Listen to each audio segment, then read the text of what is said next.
propose à vous présenter principalement des films, une série et un manga. On commence avec le manga Secret de Yoshiki Tonogai, qui est connu notamment pour Doubt et Judge. Et c'est un récit qui se veut dans la même veine, un thriller, une enquête. Et j'ai bien aimé malgré les critiques négatives sur internet, même si effectivement j'ai trouvé moins bien que Doubt et Judge. L'histoire, c'est une classe de lycéens qui a un accident de bus. Je vais vous montrer des dessins en même temps. Qui a un accident de bus et il se trouve que leur psychologue qui les a entre guillemets étudiés pendant plusieurs semaines leur dit qu'il est sûr que 3 personnes sont des meurtriers dans les personnes survivantes. Et du coup, on suit un personnage qui va mener son enquête. Et c'est plutôt pas mal. Donc c'est une édition où on a les 3 tomes en un. Et qui est assez sympa. Donc voilà, tout est là, puisqu'il n'y a que 3 volumes. Après, il y a quelques révélations que j'ai trouvées un petit peu faciles et un petit peu décevantes. Mais ça se lit bien, c'est assez agréable. Et j'avais un petit peu vu venir le tueur avant la fin. Je vais vous montrer, voilà. Des dessins. Dessins qui sont propres, mais assez, je dirais, basiques, qui n'ont rien d'incroyable. Mais qui sont ok. Qui sont bien. Donc Secret, c'est plutôt pas mal, voilà. Et puis ça a le mérite d'être court, seulement 3 volumes. Mais c'est vrai qu'il y a quelques révélations que j'ai trouvées un petit peu faciles. Et c'est dommage. On reste sur le Japon. Alors attendez, je me suis fait un café, donc je vais boire un petit peu de mon café parce que là c'est le matin. Je me réveille, ça fait pas longtemps que je suis réveillé. J'ai fait une grasse matinée comme j'ai pas mes enfants. Et du coup je profite de leur absence pour tourner. Voilà. Dès que j'ai mon petit café, il est un petit peu chaud encore. Hier, j'ai regardé le film Battle Royale, le premier en version 4K, avec un ami qui ne l'avait jamais vu. Et donc, j'ai voulu lui faire découvrir le film, parce que c'est un passionné de films d'horreur. Il avait posté sur son Insta, vous savez, il y a plein de listes de films, et puis il y a une liste de plein de films, et puis on peut cocher les films qu'on choisit. Et moi, dans la liste, j'avais choisi Battle Royale, en sachant que je lui ai dit c'est un très bon film, et je sais pas si on peut considérer que c'est de l'horreur ou non. Il y a un petit côté horreur quand même, hein, évidemment, mais je dirais que c'est plus un genre de thriller, drame, social. Mais il y a quand même un côté horreur. Il y a un petit côté par moment un peu, je sais pas, slasher on peut dire. Donc Battle Royale, pour ceux qui ne connaissent pas, c'est un film japonais de Kinji Fukasaku. Donc dans ce coffret il y a le 1 et le 2, mais nous on a regardé que le 1 qui est le meilleur en version longue. On a regardé la version longue qui ajoute quand même 20 minutes de scènes qui sont essentiellement des scènes de développement des personnages. Et je trouve ça très intéressant parce que du coup quand des personnages meurent, on est plus impacté. Et donc l'histoire c'est quoi? On a un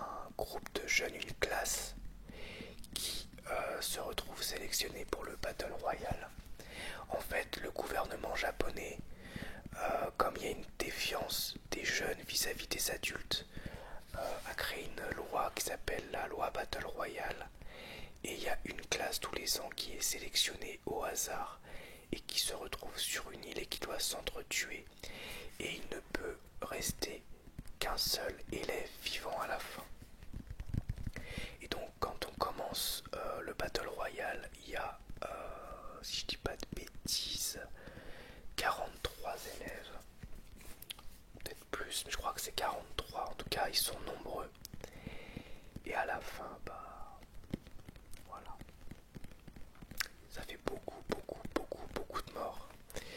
Et c'était cool parce que, en fait, je me rends compte que les personnages, malgré leur nombre, ont pour pas mal des flashbacks. On comprend le lien qui sont un peu les uns les autres. Et donc on est vraiment impacté par leur mort. Donc je trouve que ça c'est vraiment très fort. Et la personne avec qui j'ai regardé, il était vraiment à fond dans le film. Dès qu'il y avait un personnage qui rentrait à l'écran, il était en stress. Il était là, ah non, oh mon dieu, oh qu'est-ce qui va se passer. C'était assez cool du coup de regarder avec lui parce que il était vraiment à fond dans le film. Il y a aussi toute une histoire avec le professeur de la classe, en fond, qui est assez sympa, même si il y a des choses, je pense, que je n'ai pas forcément saisies. Et il y a une scène notamment assez surréaliste avec un téléphone, voilà. Mais c'était cool, c'était vraiment cool à revoir. Le film est gore, mais bon, finalement, ça va. C'est pas non plus si... Enfin, si c'est quand même violent et gore, mais ça va. Les effets spéciaux sont bien faits, le film en fait pas trop. Et les acteurs jouent bien, même s'il y a un espèce de surjeu très souvent, mais qui est plus inhérent au cinéma asiatique. Ça peut être particulier, voilà, quand on n'a pas l'habitude. Mais moi personnellement, j'aime bien. C'est pas vraiment un surjeu, c'est plus un jeu assez théâtral, je dirais. Ensuite, un film, je crois que c'est thaïlandais, si je dis pas de bêtises, c'est The Pool. The Pool, c'est un film que j'ai bien aimé, et aussi un survival d'horreur. Dans Battle Royale, on peut aussi dire que c'est un survival, ouais. Où on a un homme qui s'endort sur comment on appelle ça, vous savez, les trucs gonflables, quoi. Un matelas gonflable, voilà. Il s'endort dessus. Attendez, je me bois un peu de café. Il s'endort dessus. Et en fait, il y a la piscine qui était en train de se vider. Et donc, quand il se réveille, la piscine, l'eau est très basse. Donc, il a dû dormir très longtemps parce que la piscine, elle est immense. Et il peut pas remonter. Et évidemment, en plus, pour rajouter à la survie, il y a un crocodile qui s'était échappé et qui vient dans cette piscine. Et du coup, il faut survivre. Alors la malchance du personnage principal est légendaire. Vraiment, il lui arrive tout ce qui peut arriver dans un film. Il a vraiment pas de chance. Mais c'est assez cool. En dehors du crocodile qui est pas toujours bien fait, mais ça c'est lié au budget du film et je trouve qu'il le montre peut-être un peu trop par rapport à la qualité des effets spéciaux. Mais sinon c'est un film vraiment fun, j'ai passé un bon moment, il se passe énormément de choses. Alors faut pas tout le temps chercher la cohérence, il y a des trucs qui sont assez absurdes. Je peux pas trop vous dire quoi, faut pas vous spoiler, mais bon finalement le crocodile il fait pas tant de dégâts que ça, les personnages se blessent un peu d'autres façons. Voilà, je peux pas vous en dire trop. Mais en fait le crocodile il permet aux personnages de partir à un endroit, à un autre, de faire certaines choses. Voilà, il est un peu prétexte pour avancer dans le film et pour que les personnages ne restent pas statiques. Vraiment c'est très sympa, c'est un film d'horreur vraiment sympathique. Ensuite, on a la saison 3 de Doctor House qui était vraiment très bien. Je l'ai trouvé encore meilleur que la deuxième saison.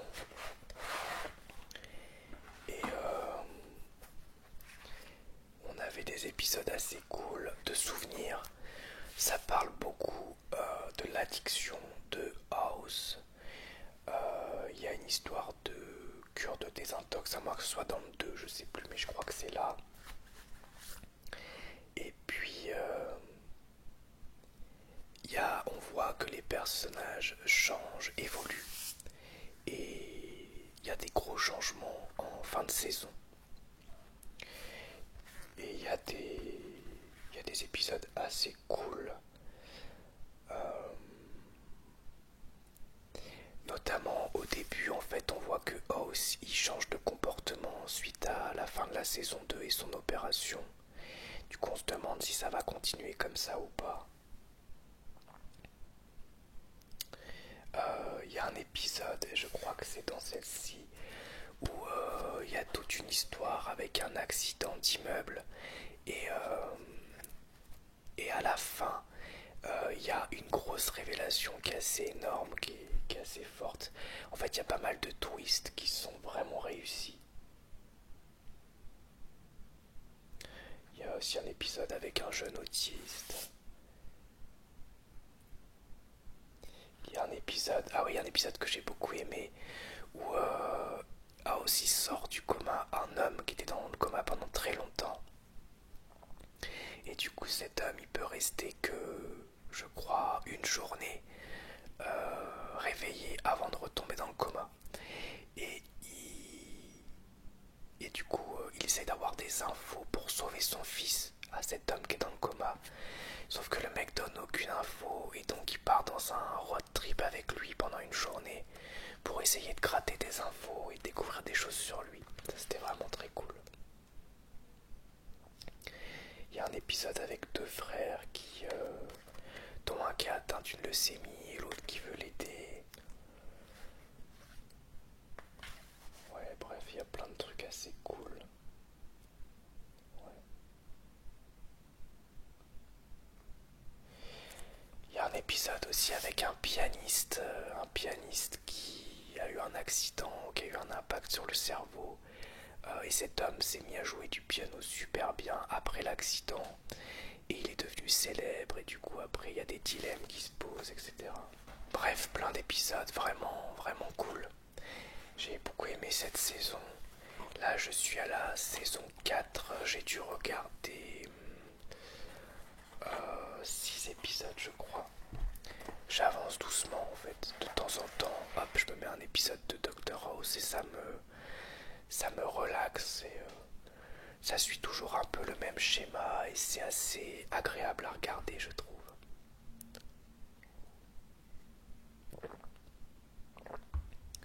Ensuite, on a Land of the Dead que j'avais eu à Noël.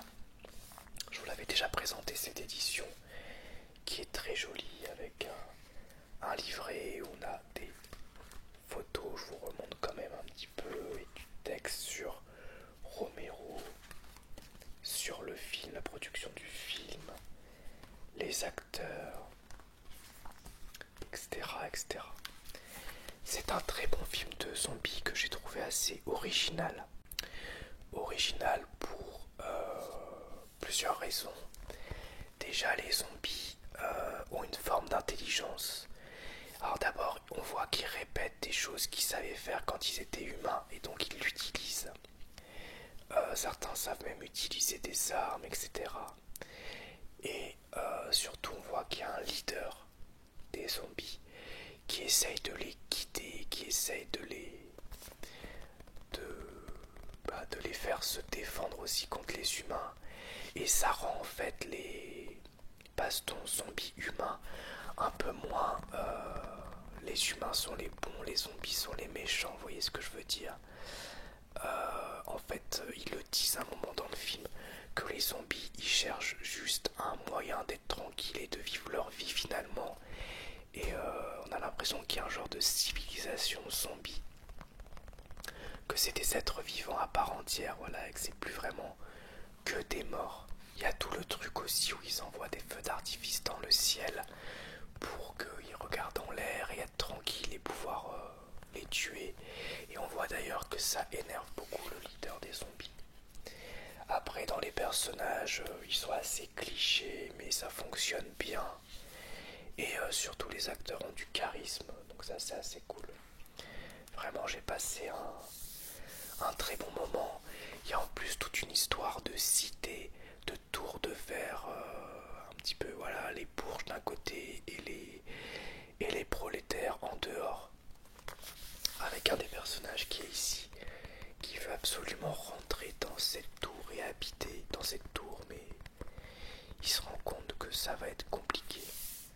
Voilà, Land of the Dead de Romero.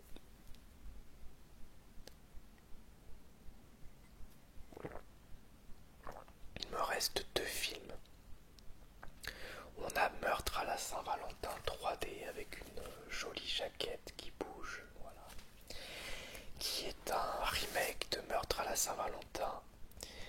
Et j'ai passé un très très bon moment devant. C'est un slasher interdit aux moins de 12 ans, mais il est extrêmement violent. Honnêtement, je pense que le film aurait pu être interdit aux moins de 16, je suis même étonné qu'il ne le soit pas. Et il est très généreux, il y a beaucoup de morts, les morts sont assez sympas, vraiment cruels parfois. Et j'ai passé un très très bon moment. On a un doute par rapport au tueur pendant tout le film et jusqu'à la fin entre deux personnages, je dirais. Et ça fonctionne vraiment bien, c'est bien fait. Je trouve vraiment que c'est un très bon slasher, un très bon film d'horreur.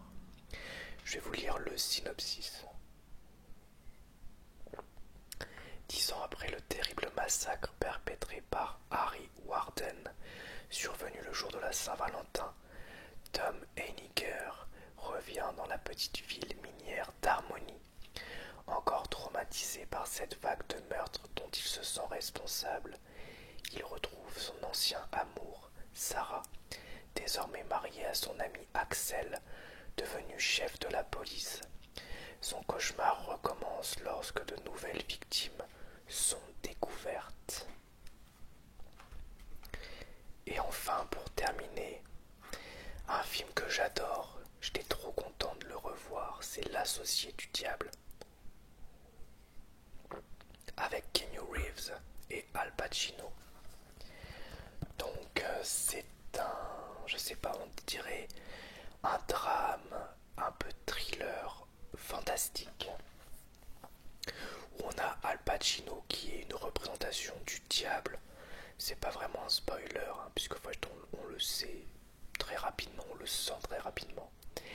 Et il y a Keanu Reeves, qui est un jeune avocat un peu prêt à tout pour réussir et qui veut surtout pas perdre une affaire, qui se retrouve à travailler pour Al Pacino. Et du coup, au fur et à mesure qu'on avance, on voit son ascension et aussi évidemment on voit sa chute. C'est vraiment très réussi. Voilà, je vous montre le dos. On voit Al Pacino en colère. Al Pacino qui est génial dans le film, vraiment il tient le film, et pas Keanu Reeves aussi, mais Pacino vraiment il est hyper charismatique. Il est à la fois séduisant, à la fois il est aussi on sent là, comment dirais-je, obligé de faire un cut parce qu'il y a la cloche qui sonne. Bon là c'est sur la fin, mais bon,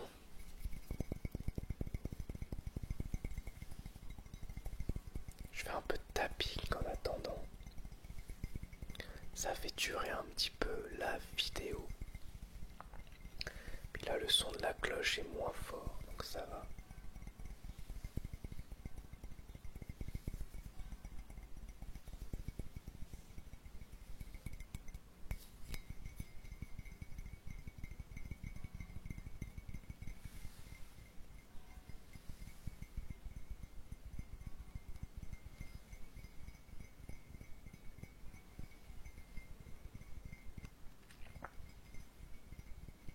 Donc, l'associé du diable, en plus, voilà, on sent vraiment que Pacino essaye de manipuler Keanu Reeves.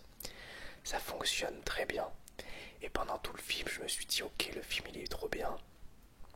Puis finalement, la fin, je pense qu'elle va être assez attendue parce que on sait déjà que Pacino c'est le diable, Keanu Reeves il va le découvrir et puis voilà quoi. Mais en fait,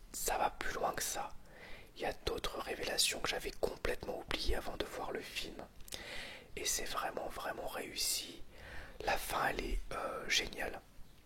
Vraiment, j'ai beaucoup aimé la fin. Et je vous recommande de regarder ce film parce que je le trouve très bon. Voilà, vraiment excellent. En plus, il est très bien rythmé. Voilà donc pour cette vidéo compte rendu.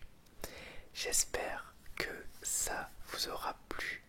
Et je vous dis à bientôt pour une nouvelle vidéo ASMR. Au revoir, merci à tous.